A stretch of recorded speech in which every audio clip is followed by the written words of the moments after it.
through the book, David, the emphasis of the experience when you go to a concert or opera.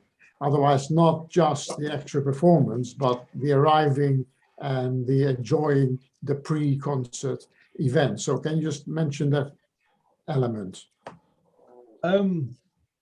One of the buildings in London I enjoy visiting for a performance or a concert is the Royal Albert Hall. Now, the Albert Hall technically is a very flawed building. It has poor acoustics, it has all sorts of other things wrong with it. But when you walk into the Albert Hall, you get a warm feeling. It is a comfortable building. It is an exciting building to be inside.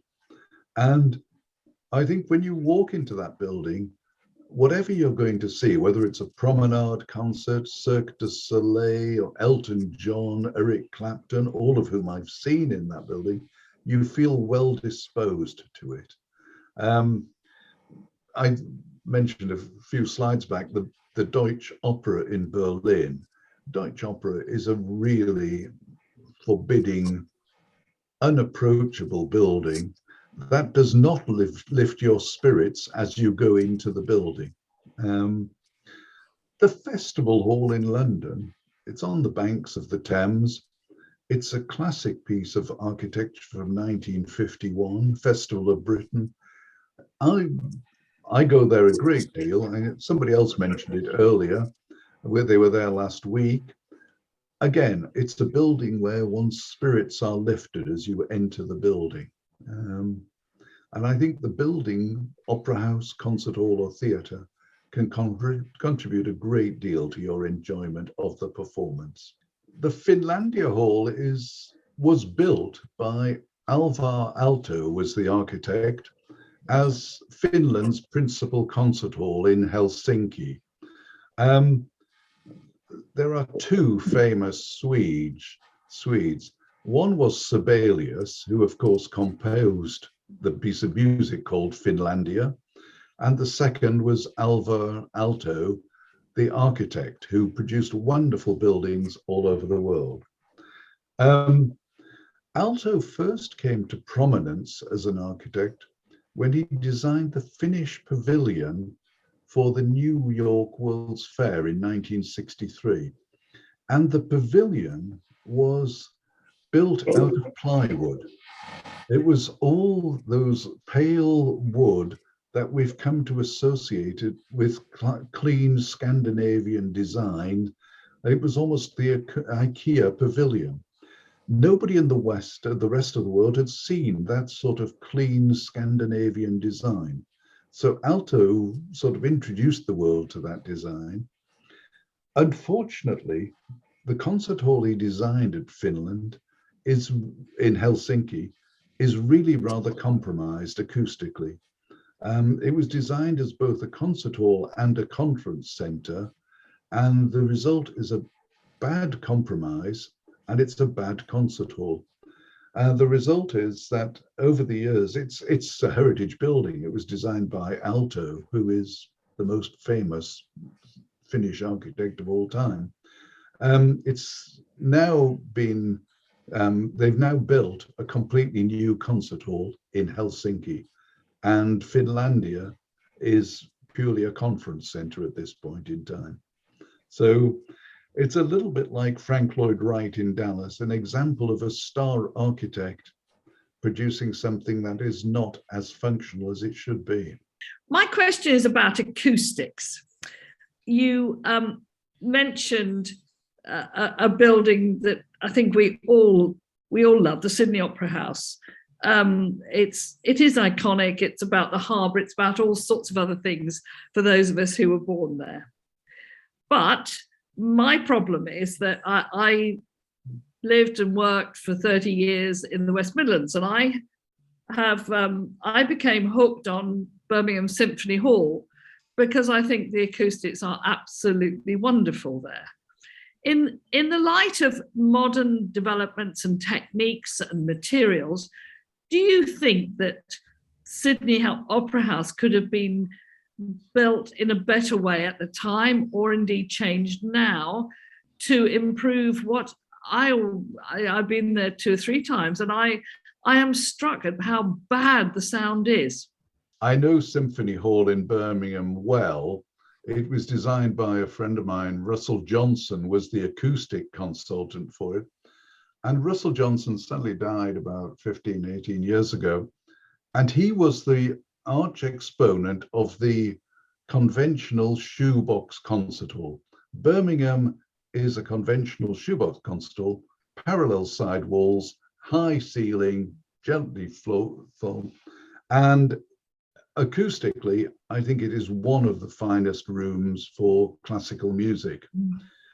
Sydney, unfortunately, Utzon never designed the interior of the Sydney Opera House. He designed the wonderful external sails and those structures. And that, they are basically too small to put a concert hall and an opera house into. There isn't sufficient volume inside the shells to create a great concert hall and a great opera house. There are 2 sets of sails, big set and a smaller set. And originally, the plan was for the big set to house the opera house, the small, the concert hall. Midway through construction, they were reversed. The orchestra was a really influential organization. It wanted the big sails, and as a result, everything got screwed up. Right. I think the original Sydney Opera House cost about 110 million Australian dollars. There has been a $400 million renovation of it in the last 10 years or so, which has improved the acoustics and improved the technologies and other aspects of the room. But you can never overcome the fact that it's too small. There just isn't the space under the sails. And of course, the sails, nobody's going to suggest punching a hole in the sails to try and get a bit more volume and ruin it externally. You can sometimes say they have the finest performing arts centre in the world. The only problem is the exterior is in Sydney and the interior is in Melbourne. Yeah. Melbourne has an art centre, the Victorian Arts Centre in Melbourne, which actually has very good auditoriums. But the Melbourne Victorian Arts Centre is buried underground. So it doesn't have an exterior. There is a spire on top to mark where it is, but it has no exterior. So, as I said, Australians often explain they have the best art centre in the world, performing arts centre. The exterior is in Sydney and the interior is in Melbourne. That's lovely. Probably true. Any other Thank you. questions before we finish? Anybody else would like to ask a question? Jacqueline, you've got your yellow hand up. Okay, David, I would like to ask you a brief overview of your personal view of 3 iconic other places that I think you haven't mentioned in your brief tonight. The first one is the Concertgebouw in Amsterdam. The second one is the Philharmonie in Paris. And the third one is the Met in New York. The Concertgebouw in Amsterdam is a magnificent shoebox concert hall. It is, I think I said in my talk that the Musikvereinsaal in Vienna is often regarded as being number 1, 2, or 3 in terms of concert halls. And the Concertgebouw, many acoustic consultants and musicians would put it in the top 4 or 5. It is a very, very fine concert hall. I was there a couple of years ago. I was in Amsterdam for an exhibition. The only thing that was being performed there was a Simon and Garfunkel tribute band. And I have to say, I went to the Concertgebouw basically because I wanted to sit in the hall. I did not need to see a tribute band of Simon and Garfunkel. The new Philharmonie in Paris is a surround hall. It's a vineyard hall. It is very large. It's about 3,500 seats. It can be expanded up to 3,500 seats.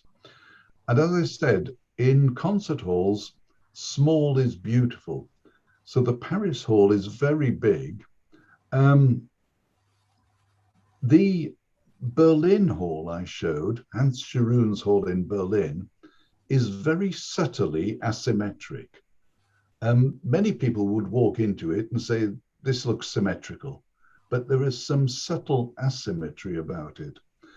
The hall in Paris is asymmetric, but it is not subtle. It has a big block of seating here and a small block of seating there. And it feels unbalanced because of that reason. The Met in New York is the biggest, probably the biggest opera house in the world. And the Met has the biggest budget of any opera company in the world, or did before the pandemic. The Met seats about 4,000 people, which is much larger than any European opera house. The Royal Opera House is about just over 2,000 seats. Most European opera houses are 1,600 up to about 2,000 seats, maybe 2,100. So 4,000 means it's a huge opera house. A few years ago, about 12 years ago, the New York Times published an article entitled Opera's Dirty Little Secret. And Opera's Dirty Little Secret was how much amplification many opera houses actually use. Some use amplification to overcome poor acoustics. Some use it to overcome singers who are not able to fill the room. Nobody will ever admit that the Metropolitan Opera uses amplification.